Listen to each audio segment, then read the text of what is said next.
अस्सलाम वालेकुम, welcome to pre med pulse. आज की वीडियो के अंदर हम बायोलॉजी के चैप्टर 1 सिंध बोर्ड की बायोलॉजी चैप्टर 1 के एक इंतहाई इम्पॉर्टेंट टॉपिक को डिस्कस करने वाले हैं, जो कि है लेवल ऑफ ऑर्गेनाइजेशन। ये बोर्ड के पॉइंट ऑफ व्यू से भी मोस्ट इम्पॉर्टेंट क्वेश्चन है, क्योंकि इसके अंदर आपसे लॉन्ग भी पूछा जा सकता है, साथ में बहुत सारे एमसीक्यूज भी पूछे जा सकते हैं, शॉर्ट क्वेश्चंस भी कवर हो सकते हैं।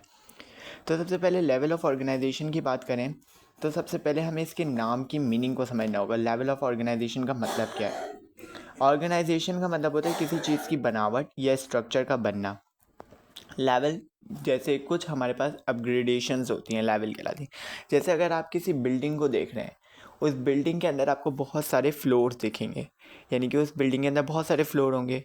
फ्लोर्स के अंदर बहुत सारे रूम्स मौजूद होंगे। रूम्स के अंदर दीवारें होंगी, वॉल होंगी। उन वॉल्स के अंदर भी ब्लॉक होंगे, यानी कि वॉल जो बनी होगी वो ब्लॉक से मिलकर बनी होगी, और ब्लॉक भी सीमेंट से मिलकर बने होंगे। इसी तरह हमारी बॉडी में मुख्तलिफ लेयर्स से मिलकर बनी है। उन लेयर्स किस तरह मिलके बनी है और किस तरह उनकी बनावट हुई है, उनका स्ट्रक्चर किस तरह कंपोज हुआ है, ये सारा जो हम पढ़ते हैं वो पढ़ते हैं लेवल ऑफ ऑर्गेनाइजेशन के अंदर।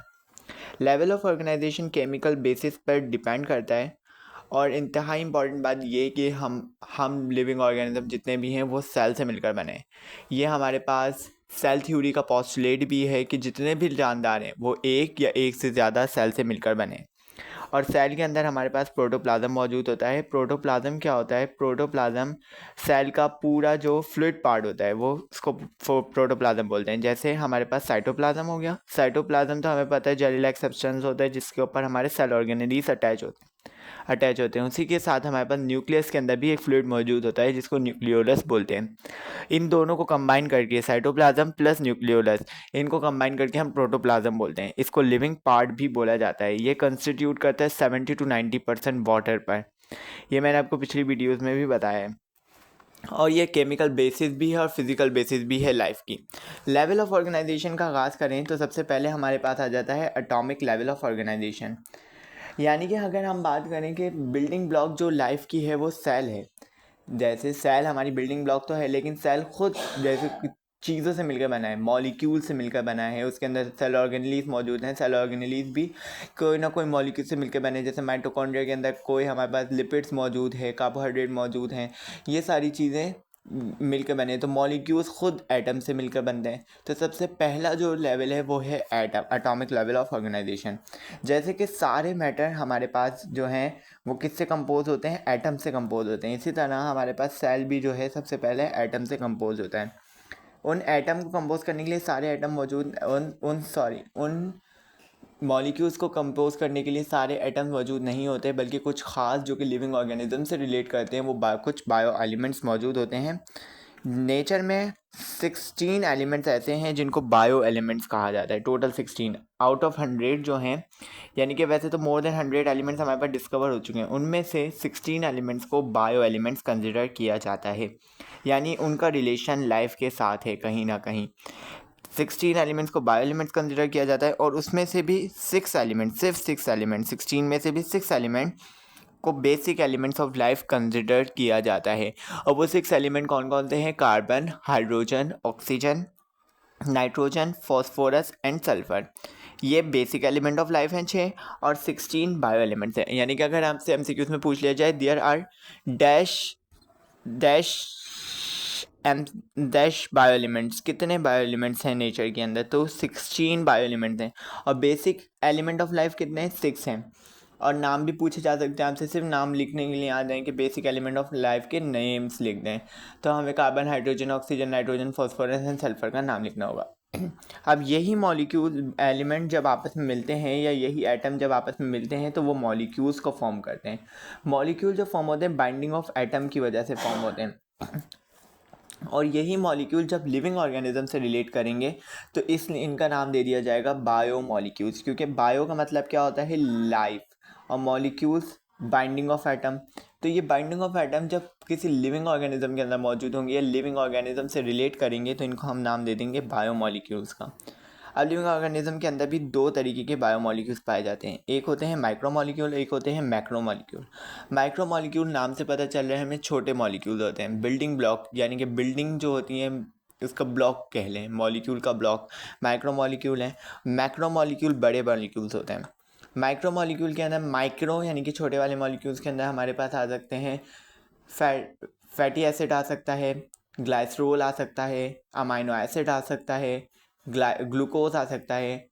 और यही जब आपस में मिलते हैं तो ये मैक्रो मॉलिक्यूल को कंपोज करते हैं। मैक्रो मॉलिक्यूल बड़े मॉलिक्यूल होते हैं, जैसे ग्लूकोज प्लस ग्लूकोज मिलकर बन जाता है माल्टोज, तो ये हमारे पास एक मैक्रो मॉलिक्यूल है। इसी तरह जब अमाइनो एसिड आपस में मिलते हैं, बहुत सारे अमाइनो एसिड आपस में कंपोज होते हैं, तो ये बनाते हैं प्रोटीन। इसी तरह ग्लाइसरोल एंड फैटी एसिड जब आपस में मिलते हैं तो ये बनाते हैं हमारे पास लिपिड्स। तो इसी तरह माइक्रो मॉलिक्यूल्स की मदद से मैक्रो मॉलिक्यूल्स बनाए जाते हैं, और इन्हीं मैक्रो मॉलिक्यूल्स की मदद से हमारे पास सेल ऑर्गेनेलीज कंस्टिट्यूट होते हैं। फिर ये बायोमॉलिक्यूल्स तक का हमारा सफ़र था। एटॉमिक लेवल ऑर्गेनाइजेशन हो गया और मॉलिक्यूलर लेवल ऑफ ऑर्गेनाइजेशन भी हो गया। एटम्स आए। एटम भी हमारे पास कुछ बेसिक एलिमेंट्स हैं जो कि सिर्फ लाइफ से रिलेट करते हैं, वो 16 हैं, यानी कि बायो एलिमेंट्स कहलाते हैं वो, और उनमें से भी बेसिक एलिमेंट ऑफ लाइफ 6 हैं। और फिर ये जब आपस में बाइंड करते हैं तो ये मॉलिक्यूल्स बनाते हैं और लिविंग ऑर्गेनिज्म से रिलेट कर रहे हैं, इसलिए इनको नाम दे दिया जाता है बायोमॉलिक्यूल्स का। इसके बाद जब बायोमॉलिक्यूल वर्क करते हैं टुगेदर एक सस्पेंशन के तौर पे, तो वो कहलाता है प्रोटोप्लाज्म। प्रोटोप्लाज्म मैंने अभी आपको बताया, यानी कि पूरा फ्लूइड पार्ट जो है सेल का, वो कहलाता है प्रोटोप्लाज्म। इसको लिविंग मैटर भी कहा जाता है। 70 to 90% वाटर पे कंपोज करता है। ये cellular level of organisation start हो गई। फिर प्रोटोप्लाज्म के अंदर भी, जब ये प्रोटोप्लाज्म भी एक पूरे यूनिट के तौर पे काम करते हैं, यानी कि इसके अंदर सेल ऑर्गेनेलीज भी आ जाएंगे, फिर ये पूरा फंक्शन परफॉर्म कर रहे होंगे, तो ये कहलाएगा सेल, यानी कि प्रोटोप्लाज्म प्लस सेल ऑर्गेनेलीज कहलाते हैं, मिलकर कहलाता है सेल। उसके अंदर कोई न्यूक्लियस मौजूद आ जाए या उसका कोई भी जेनेटिक मटेरियल मौजूद आ जाए तो वो पूरा एक सेल बन जाएगा। जब सिमिलर टाइप्स ऑफ सेल आपस में मिलते हैं तो वो ग्रुप के तौर पर कहलाते हैं tissues, similar type of cell. और वहीं जब डिफरेंट टाइप ऑफ टिश्यूज़ आपस में मिलते हैं तो ये ऑर्गन को कंस्टिट्यूट करते हैं। सही है, जैसे हमारे पास एक सिमिलर सेल आपस में मिले, जैसे एक सिमिलर सेल का नाम जो है क्लेरा सेल आपस में मिले तो उन्होंने कंपोज कर दिया एपिथेलियल टिश्यू को। बहुत सारे क्लेरा सेल आपस में मिले, सही, एपिथेलियल टिश्यू। इसी तरह स्टमक एक ऑर्गन है, उसके अंदर बहुत सारे हमारे पास अलग अलग किस्म के टिश्यूज़ पाए जाते हैं, जैसे मस्कुलर टिश्यू पाया जाएगा, एपिथेलियल टिश्यू पाया जाएगा, यानी मुख्तलिफ टिश्यूज से आपस में कंपोज होकर एक ऑर्गन बना है। जब मुख्तलिफ ऑर्गन आपस में मिलकर एक फंक्शन को परफॉर्म करते हैं एक कोऑर्डिनेटेड मैनर में, तो वो कहलाता है ऑर्गन सिस्टम। जैसे हमारे पास डाइजेस्टिव सिस्टम है, ये एक ऑर्गन सिस्टम की एग्जाम्पल है। डाइजेस्टिव सिस्टम या रेस्पिरेटरी सिस्टम या नर्वस सिस्टम, इसके अंदर मुख्तलिफ ऑर्गन आपस में मिलकर काम कर रहे होते हैं। जैसे हमारी नोज़ हो गई, फिर उसके बाद ईसोफेगस आ गया दूसरा ऑर्गन, फिर उसके बाद हमारे पास स्टमक आ गया, इंटेस्टाइन आ गया। मुख्तलिफ ऑर्गन आपस में मिलकर काम कर रहे हैं, ऑर्गन आपस में मिलकर काम कर रहे हैं, तो ये क्या कर रहे हैं, ऑर्गन सिस्टम को कंस्टिट्यूट कर रहे हैं। इसी तरह मुख्तलिफ ऑर्गन सिस्टम जब फंक्शन परफॉर्म करेंगे एक ही बॉडी के अंदर एक ही यूनिट के तौर पर, तो वो कहलाएगा मल्टी सेलुलर ऑर्गेनिज्म या मल्टी सेलुलर लाइफ कहलाएगा, वो मल्टी सेलुलर ऑर्गेनिज्म कहलाएगा। हमारी बॉडी के अंदर एक ही वक्त के अंदर क्या हो रहा है, रेस्पिरेशन भी हो रही है, डाइजेशन भी हो रही है, रेस्पिरेटरी सिस्टम भी वर्क कर रहा है, उसके अलावा हमारा नर्वस सिस्टम भी वर्क कर रहा है, तो this is called multi cellular organisation. फिर उसके बाद हमारे पास जो है सेकंड, इसके बाद लेवल है हमारे पास taxonomic level of organization. Taxonomic level of organisation के अंदर दरअसल क्या की जाती है, बेसिक तौर पर, बुनियादी तौर पर नेमिंग की जाती है लिविंग ऑर्गेनिज्म की, उनकी मॉर्फोलॉजी के लिहाज से, उनकी एनाटॉमी के लिहाज से, उनकी सेल बायोलॉजी के लिहाज से मुख्तलिफ तौर से उनकी नेमिंग की जाती है। इसका पूरा आगे चैप्टर है, डिटेल में डिस्कस करेंगे किस तरह नेमिंग की जाती है, किस तरह होता है सब। उसके अंदर जो सबसे स्मॉलेस्ट यूनिट होता है टेक्सोनॉमिक लेवल ऑफ ऑर्गेनाइजेशन का, वो होता है हमारे पास स्पीशी की बुनियाद पर, अगर वो स्पीशी वो ऑर्गेनिज्म होते हैं जो कि मॉर्फोलॉजिकल सिमिलर हों और आपस में इंटरब्रीड करके न्यू ऑर्गेनिज्म को फॉर्म कर सकें, सही, इंटरब्रीड करके रिप्रोडक्शन कर सकें और न्यू बेबीज़ को फॉर्म कर सकें। फिर उसके बाद हमारे पास आ जाता है पॉपुलेशन लेवल। टेक्सोनॉमिक लेवल के बाद पॉपुलेशन लेवल। पॉपुलेशन में तमाम जो स्पीशीज़ होंगे वो एक ही तरीके के होंगे, यानी एक ही तरीके के सेम स्पीशीज़ को एक हैबिटाट के अंदर रख दिया जाए तो वो कहलाता है पॉपुलेशन। जैसे एक ही कमरे के अंदर अगर सिर्फ ह्यूमन बींग्स हैं तो हम कहेंगे यहाँ पे ह्यूमन बींग की पॉपुलेशन है, और अगर उन्हीं के साथ हम कोई और से यानी मुख्तलिफ मुख्तलिफ स्पीशीज़ को एक ही स्पेसिफिक हैबिटाट में रख दें तो वो कहलाएगा हमारे पास कम्युनिटी लेवल।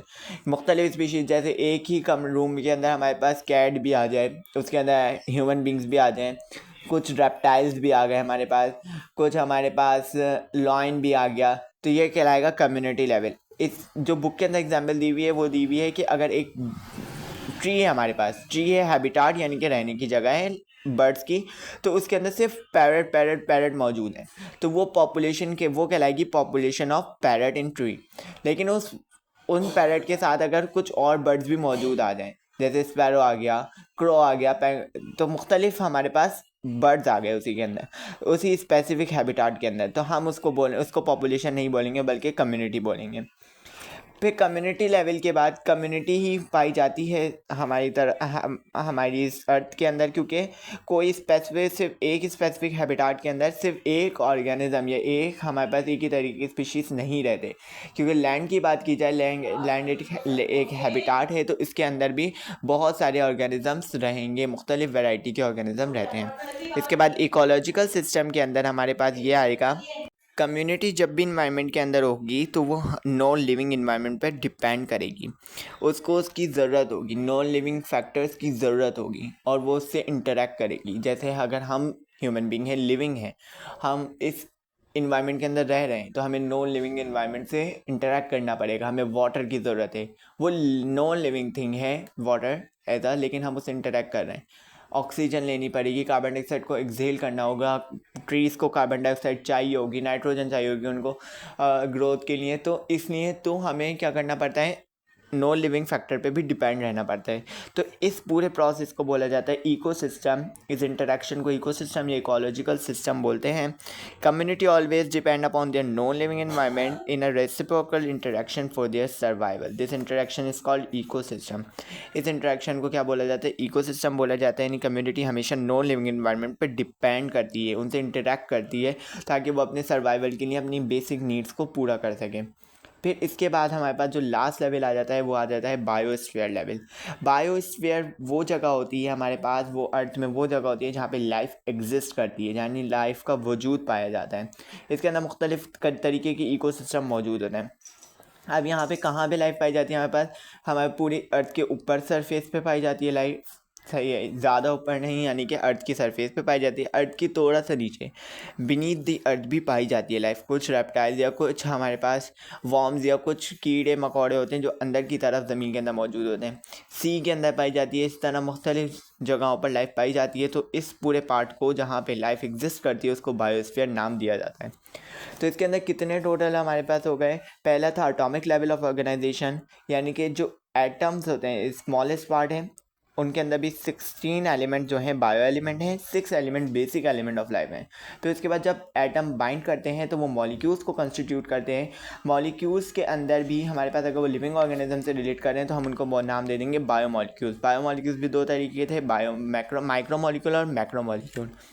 और फिर उसके बाद प्रोटोप्लाज्म आ जाएगा जो कि हमारे पास ओवरऑल फ्लूइड होता है सेल के अंदर। फिर उसके बाद जब प्रोटोप्लाज्म एक यूनिट के तौर पे काम करता है, वो सेल का कंस्टिट्यूट करता है। सेल जब मिलते हैं टिश्यू जब मिलते हैं ऑर्गन बनाते हैं। ऑर्गन जब एक फंक्शन परफॉर्म करते हैं, डिफरेंट ऑर्गन मिलके, तो वो ऑर्गन सिस्टम को कंस्टिट्यूट करते हैं। डिफरेंट ऑर्गन सिस्टम एक ही बॉडी के अंदर एक ही यूनिट के तौर पे काम करते हैं, तो वो मल्टी सेलुलर ऑर्गेनिज्म को कंस्टिट्यूट करते हैं।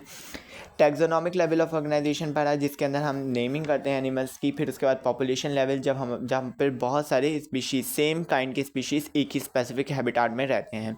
कम्युनिटी लेवल के अंदर डिफरेंट काइंड्स के स्पीशीज़ एक स्पेसिफिक हैबिटाट के अंदर रहते हैं। फिर उसके बाद इकोलॉजिकल सिस्टम जिसमें living organism no living environment से इंटरेक्ट करते हैं। बायोस्फीयर लेवल वो पार्ट जहाँ पे लाइफ एग्जिस्ट करती है। This is the detail lecture of level of organisation. इसके अंदर अगर आपको ऐसा लग रहा हो कोई भी पार्ट में से मिस हो गया हो या आपको कोई भी पॉइंट समझ ना हो, please drop it into the comment. I will cover it as soon as possible. Thank you.